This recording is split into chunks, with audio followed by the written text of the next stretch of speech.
Are you feeling that your line work in your ink drawings has been at the same sort of level for quite some time?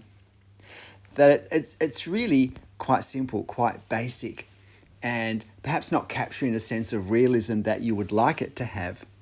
How do we go past this?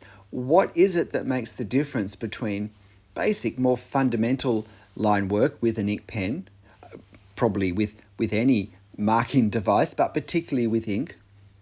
What is it that changes our line work from being fairly simple and maybe at best capturing something of a simplified grab of what we're thinking of or what we're drawing, and something that is more sophisticated, something that captures a deeper sense of realism, or perhaps a stronger sense of mood or feeling that's more engaging, that has more movement within it when we look at it? What is it that makes the difference between basic line work and more complex line work? And let me tell you, it's not about the sorts of things that you think it might be about. It's, in my understanding and my art journey and experience, it's got nothing to do with the pen we use, the nibs we use on our pens if we have a fountain pen, how we hold our pen, being able to draw things such as circles or curves or part circles or lines or hatching patches. It's got nothing to do with discovering what different marks our pens can create by holding them at different angles with different pressure and moving them at different speed and so forth. Not because these things aren't important, not because they're not worth each one of them paying attention to, but these all still, in my thinking, come within a fundamental drawing journey with ink. These are all things that we need to have at least some understanding of to start to move forward. And look, there are less common drawing techniques than hatching. You know, there is things such as spattering or stippling, and again, they're not as common, but they're not actually that difficult to do. So what is it that is perhaps more difficult, that requires a further level of artistic experience actually drawing, if we're going to be able to do them well? Because clearly we look at drawings of different people and we can see a progression over time. I can certainly see that in my drawing. I can see that the line work I'm doing here now is way more advanced than the very first tree video that I ever did. And if you want to see it, you can look at my trees playlist, and it's the very first one, How to Draw a Tree. Have a look at that and compare that with this. And I'm not saying there's anything wrong with that. I was happy with it at the time, and I can see why. But I can also see the difference in the trees I'm drawing now using the very same pens.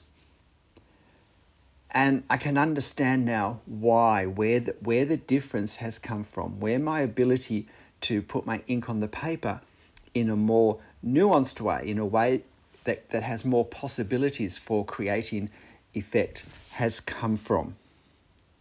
So what is the key thing if we want to move our drawing from basic line work, even if that's quite adequate and accurate enough, but we want to go further into more advanced line work? What is it that's going to make the difference?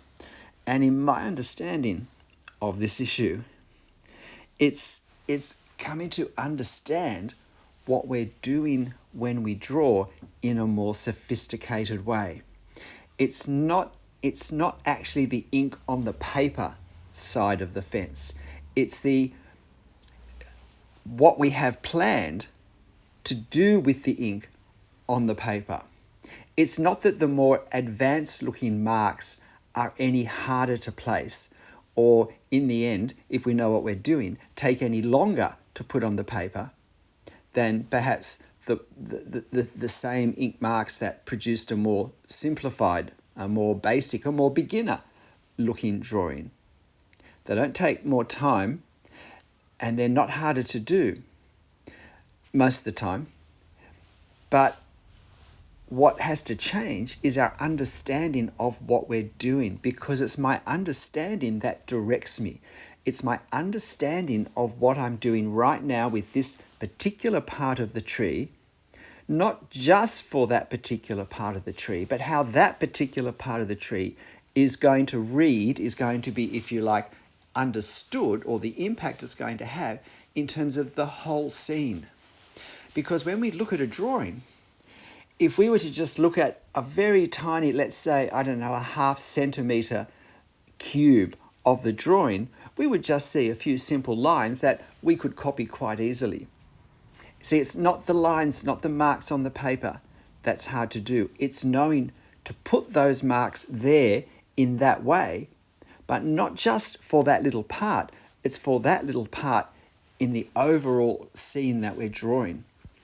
It's whether we're wanting that part to have some sort of emphasis. It's whether we're wanting that part to come up and look close to us, seem like it's right in front of us, or whether it's the opposite. It's whether we want that to look right in the distance, such as, say, the far side of this glimpse of Sydney Harbour. Believe it or not, the Sydney Opera House is just to the left of this tree.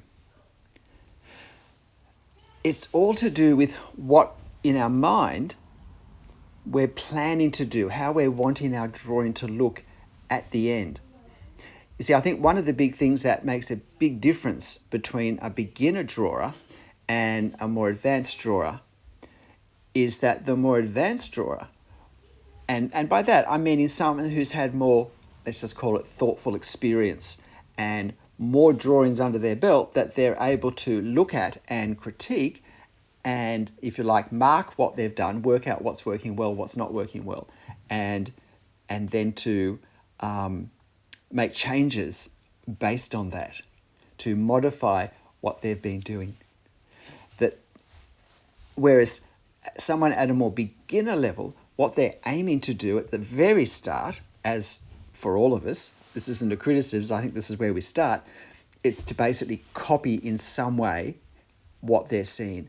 And in their mind, they're probably trying to simplify what they're seeing, oversimplify what they're seeing when it's something such as a tree with lots of tiny detail, trying to draw it as literally as possible and oversimplifying at the same time in order to do that. And it's usually the thinking is more about capturing outline and shape than trying to get a sense of 3 dimensions.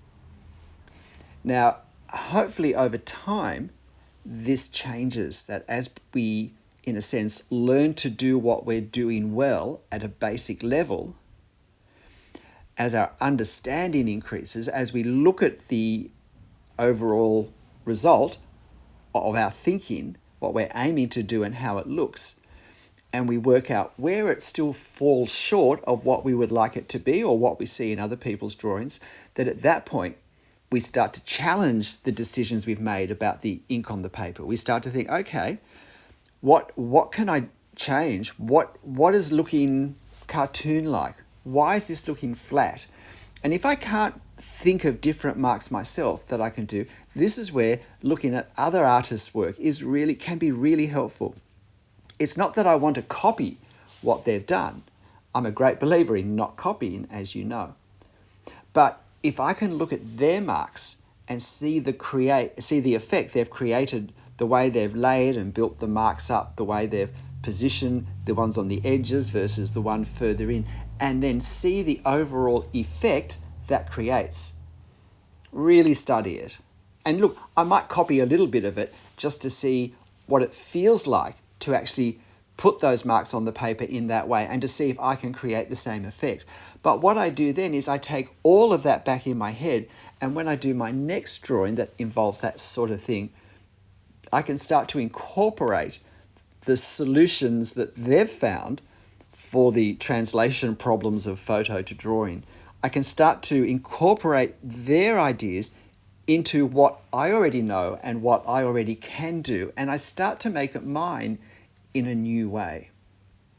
I keep wanting to make comments about the actual technique of tree drawing I'm doing now, but I'm resisting that. I've got plenty of videos, including one with this same drawing, if you want to find it, it'll be in my tree drawing video. So if you want to hear me speak through the process of this particular drawing, you'll see it on the thumbnail on my trees playlist. And please hit the like button for me if you're finding this helpful. I think this is a crucial point to get to understand. If you feel like you've somehow been kind of stuck at the beginner stage for a long time, and if we don't understand what's happening here, what we're likely to do in our frustration, if we don't have a clear picture of where it would be helpful to go in our moving ahead in what we draw, it's easy to think I have to try harder at what I'm doing already.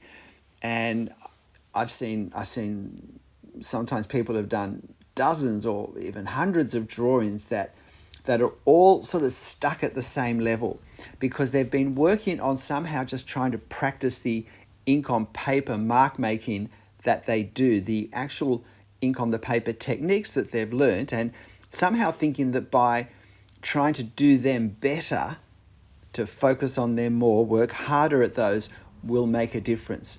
When in fact, I think the reality is they've reached the point where what has to change is not what sort of marks of ink they're able to put on the paper, but their understanding of the effect that these marks have for what they're trying to create.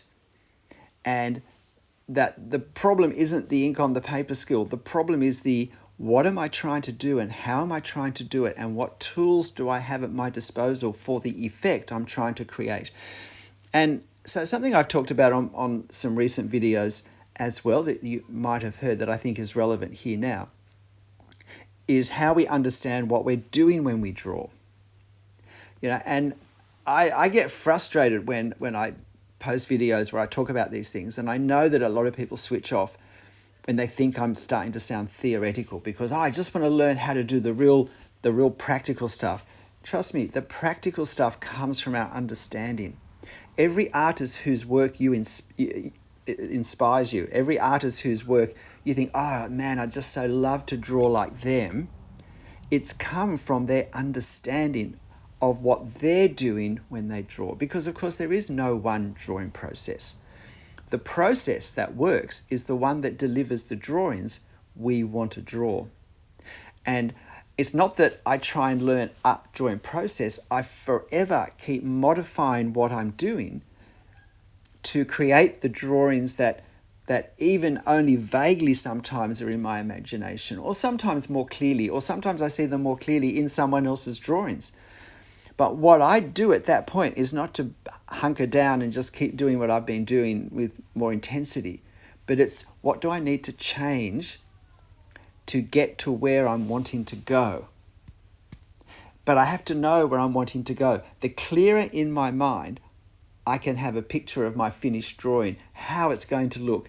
And sometimes that's a very fuzzy, out of focus picture in my imagination of how I hope my drawing will look.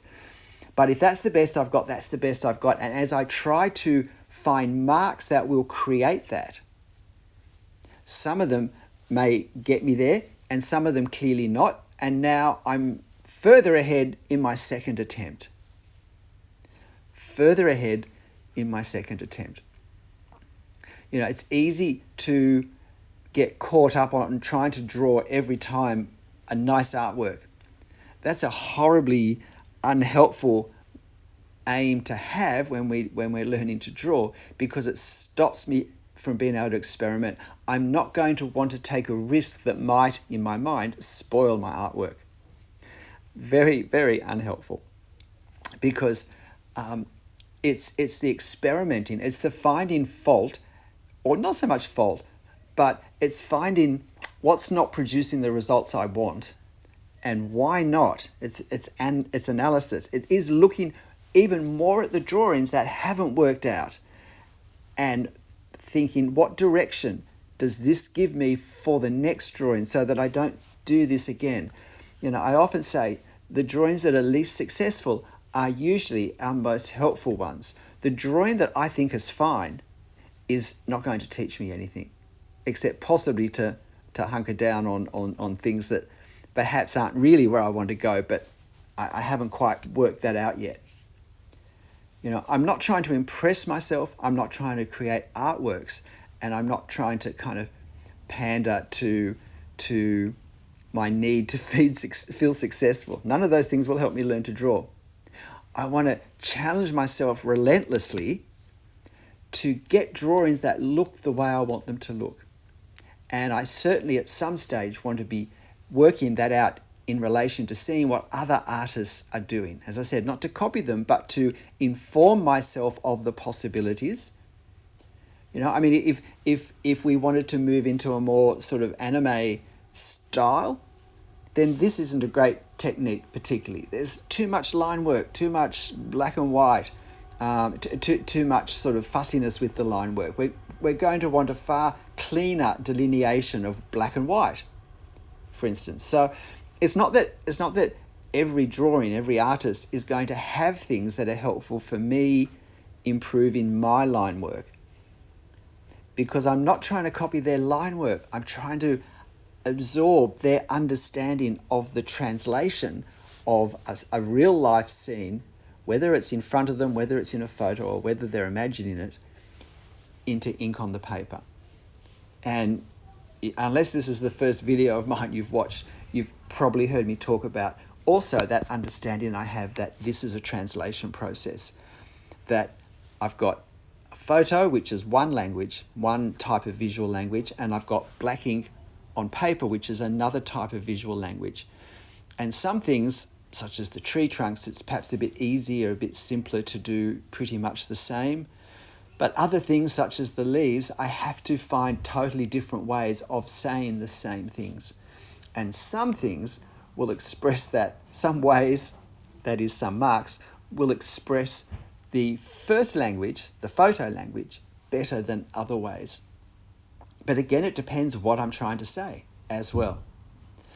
But for the fairly realistic effect, the effect of realism that I'm after most of the time when I draw, I think these marks work well. However, that's not to say that as I keep working at using this approach, and I keep critiquing what I've done, and I keep working out what's worked, what hasn't worked, or what could work better, I can't improve. Or at some point, I may, simply through interest or lack of interest with doing more of the same, I might really start to make some big changes in terms of how I'm wanting my drawings to look. I may want to get rid of a lot of these grey scales that I'm creating and make it more hard edge black on white. Get that wonderful Japanese anime look to them, and that's great. And I have to modify then my thinking, my understanding of what I'm trying to do when I draw, because it's from that place that I work out which of these marks I want to do.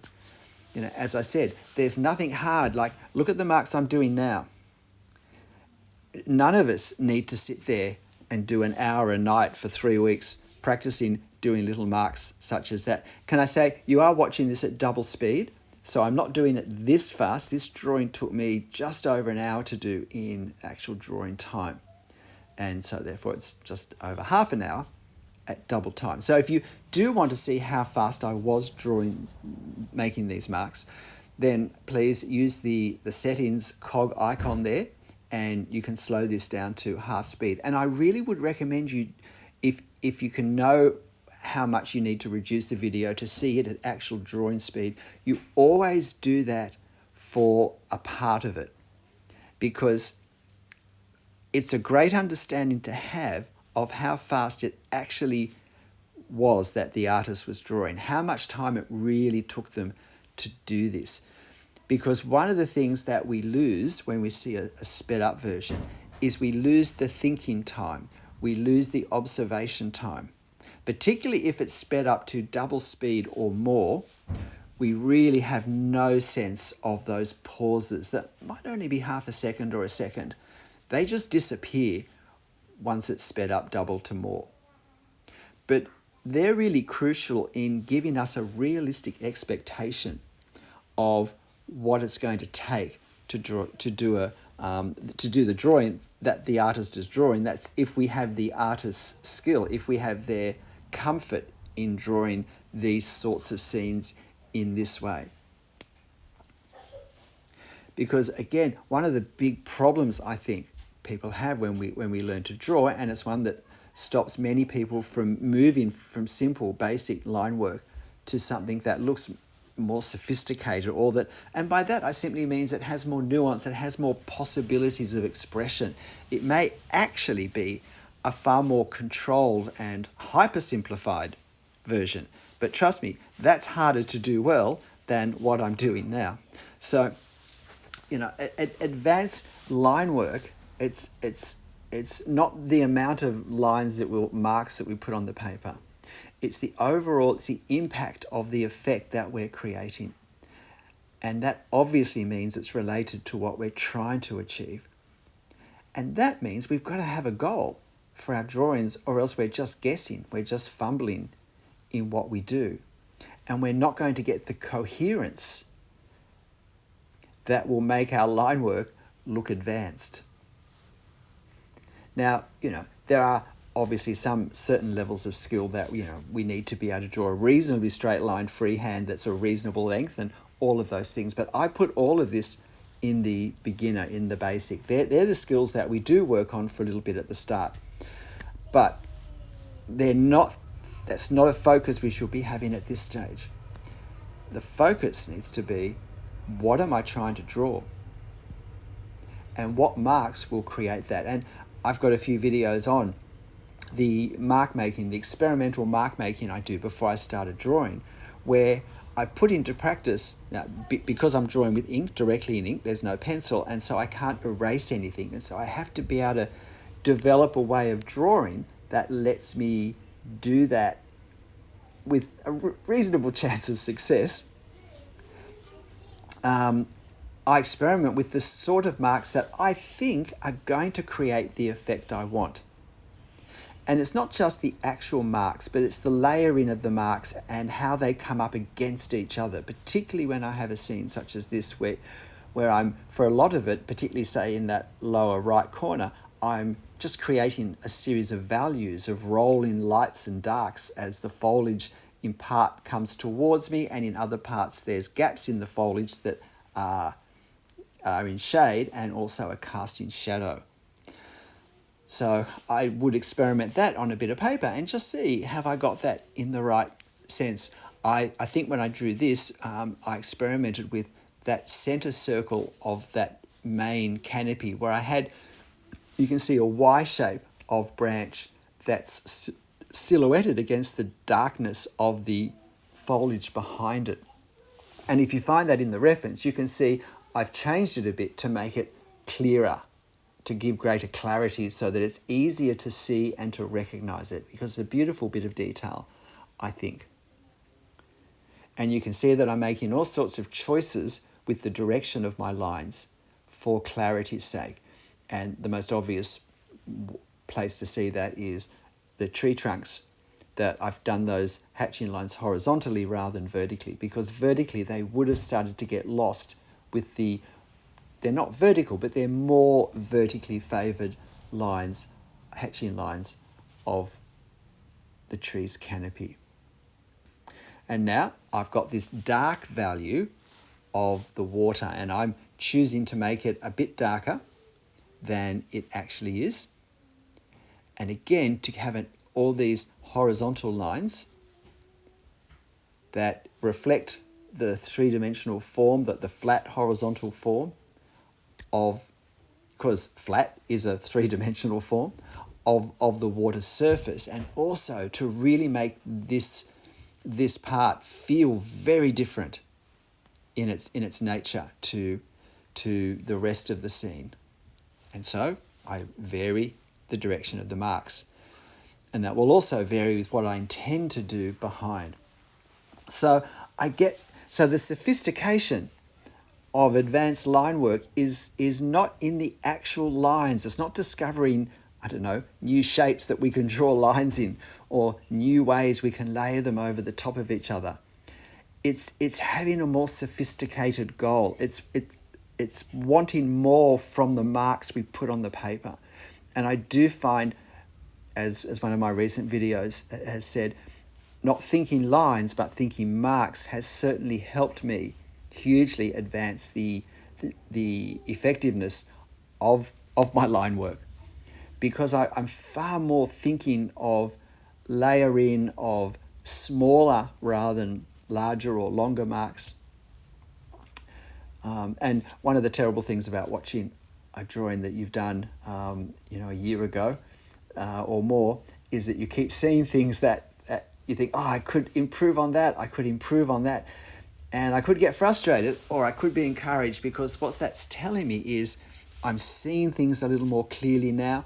I'm seeing things that I missed at that point, and that's very helpful. So here, for example, I'm drawing this large palm tree. Now, totally different marks. Now, they're the same mark in that they're just little, few millimeters of ink line on the paper, drawn fairly briskly in most cases. But I'm using the same thinking, same approach, but I'm trying to put marks that capture the feel, the effect of what we see. But what we see is very different, because obviously the palm fronds are very different. The shadows they cast are very different. The silhouette edges are very different. And the way the shadows form reveal different shapes. So I need to find all of that in what I do now, so that when we glance at this little cluster of black marks, it says something different to the ones underneath it and the ones above it in the main tree. That it says palm tree rather than eucalyptus tree, gum tree, rather than thick overgrown massed hedging type tree, and that we get clarity. The actual marks are pretty much all the same. It's how I combine them together to create a certain effect that makes them advanced. And that doesn't come from learning line drawing techniques. That comes from my understanding of my drawing process and what I'm trying to do, the end result I'm trying to get. But what does happen is that this becomes easier over time once we start thinking this way. Once we stop thinking that my job is to outline the shapes I see in my photo as accurately as possible, getting the proportions correct and so forth. And people are often very hung up when they first start to draw on the proportions not being correct. And look, it's a good point to get hung up about, but the problem is that it can create a focus where we think that getting the proportions correct is all there is to drawing. It's getting the height to width ratio and perhaps the angles correct with perspective. And they're a very important part of drawing. But mastering those, I don't believe, is what moves us from simple into advanced drawing. It's developing an understanding of what we're doing to capture effect. And the effect that we try and capture depends on what our aim for our drawing is. As I said, it may be a very realistic effect, or it may be a hyper simplified effect. Reducing the lights and darks down to the minimum changes back and forth that we need to make in any given spot to create a very stark, possibly even confronting image. So it's not to do with how many marks or how much ink is on the paper. It's to do with our control of what we do and how we do it to create the effect that we want. And of course, I can have a different aim for different. I can do both those things. I can do some drawings where I go for hyper realistic, where I go for effective realism more, where I go for hyper simplified. If I enjoy it, I can have a go at all of those things. And it's that understanding of what I'm wanting to do, and then working at all the, if you like, technique resources I have at my disposal, all the possibilities of marks on the paper that I can make with the pen or with different pens or with different materials.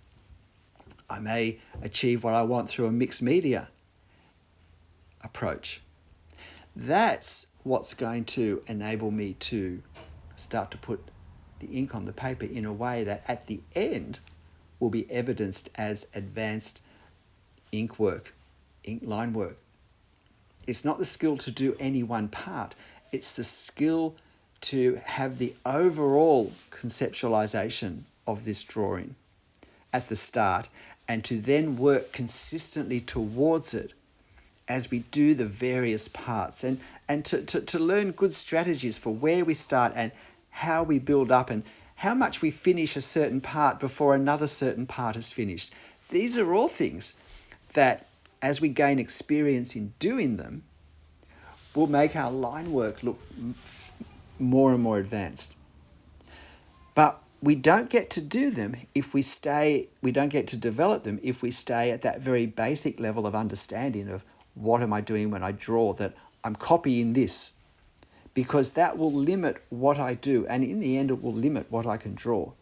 And it will make me think some subjects are hard, such as trees, because trees can't be outlined well. They can't be, I can outline a building-based subject and something fairly geometric and copy those outlines and end up with something that looks more like what I've copied better than something such as a tree, where the massive detail makes it overwhelming and makes that a very inadequate understanding. And therefore, my line work will look, well, not very effective. It'll look like a very basic, even cartoon-like tree. So it's not the marks that we make. It's our understanding of what we're doing when we draw that will lead us to develop our drawing ability in such a way that our line work, our ink work, ends up looking advanced. But as I said, if you look at the actual marks I'm doing here, they're just little dashes all over the place. It's my understanding of the process and of how I want my drawing to look at the end that guides me, that directs me. And that's what needs to become advanced. My understanding and my strategizing, using all the possibilities in the best way, in the best order, to get that advanced resulted drawing that I'm after. G'day, I'm Stephen Travis. Hope you found this really helpful. This is maybe one of the most important videos I've made.